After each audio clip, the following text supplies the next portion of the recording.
Shortly after Jussie Smollett was indicted today, Cook County Assistant State's Attorney Risa Lanier, she laid out the prosecution's case. Defendant Smollett also stated he wanted the brothers to catch his attention by calling him an Empire F, Empire N. Defendant Smollett also included that he wanted Ola to place a rope around his neck, pour gasoline on him, and yell, "This is MAGA country." There was a change in the plan in that bleach was going to be used instead of gasoline during the simulated attack. Our Just Facts joining us now to debate the impact of Smollett's elaborate ruse, allegedly. A. Scott Bolden, former chair of the D.C. Democratic Party, and Harmeet Dillon, board member of the Republican National Lawyers Association. Welcome to you both. Thank you.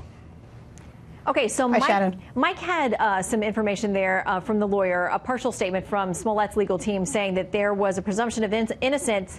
It was trampled upon today, Harmeet, by that 15-minute or so presentation from the state's attorney's prosecutor there, who detailed every sliver of evidence she says they have against him. His lawyers say not fair.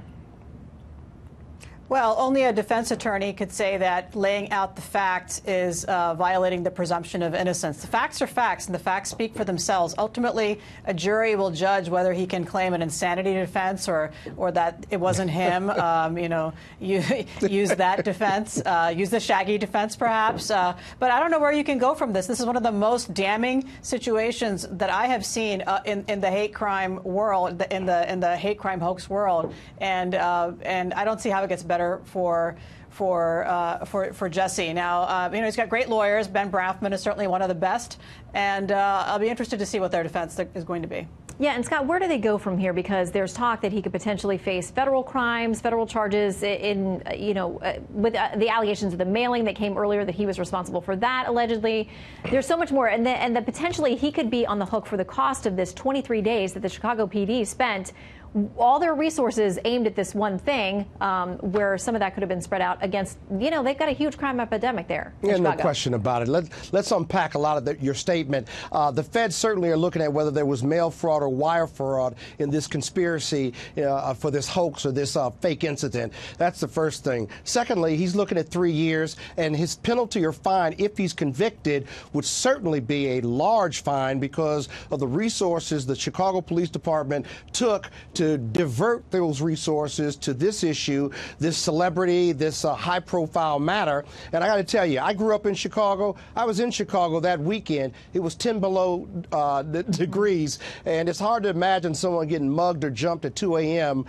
In downtown Chicago saying it's MAGA country. I looked at my wife early on and said, that doesn't make any sense, but we'll keep looking at it. But there's one thing or two things you don't do with the Chicago Police Department or Boston or anywhere else. You don't lie to them, right? You don't make them run, right? And you don't embarrass them. And all two of those three things occurred here. And so because it's a high-profile matter, the Chicago Police Department, the state's attorney's office in Chicago, they cross their T's, they dot their I's. Mm-hmm. It seems like a strong case. The defense could only be that these two individuals who were suspects, who are now witnesses against Jussie Smollett, that they're just straight up lying. And that's hard to believe. But, Brofman's a great attorney, and we'll see. Yeah, I mean, innocent until proven guilty in this country. That's how we all operate thankfully, under our legal system. So we will watch and see. In the meantime, the police superintendent there was very angry about celebrities who had weighed in, other commentators, and he even pointed to the 2020 field of presidential contenders. Well, we heard from one of them today who initially expressed outrage over this alleged attack, Senator Kamala Harris. She's issued a statement now saying, like most of you, I've seen the reports about Jussie Smollett, and I'm sad, frustrated, and disappointed. She has some other things to say, but wraps up saying at the same time, we must speak the truth. Hate crimes are on the rise in America. Harmeet.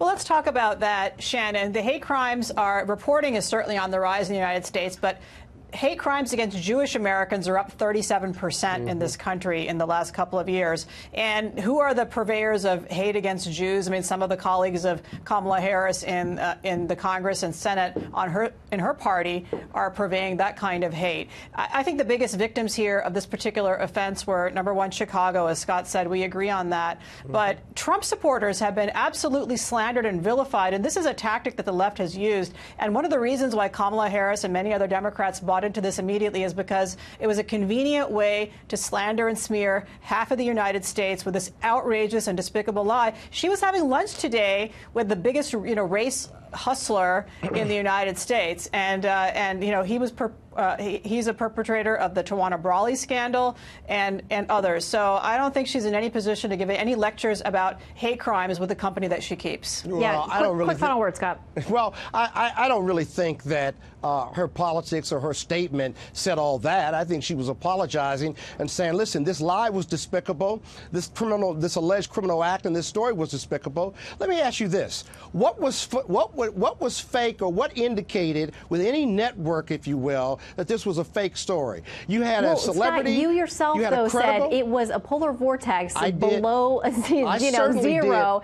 Hey, Scott, Chicago is not MAGA country. A lot of people don't think of Chicago as MAGA country. Is not but MAGA country. Listen, Exhibit we still have a lot of questions. I don't and mind again, two on one, but just let me finish a quick thought here. Okay, but make it quick. Okay, that other than his story, you had nothing else to go on. So I'm sure this network and other network reported the story. Now, the politicians and the celebrities who supported him, sure, they got behind him because there was no reason to believe that this was a fake story until it started to unravel. So I don't blame them. And we do have hate crimes that are on the rise. We do have violence at MAGA rallies. So we can't be in denial on that.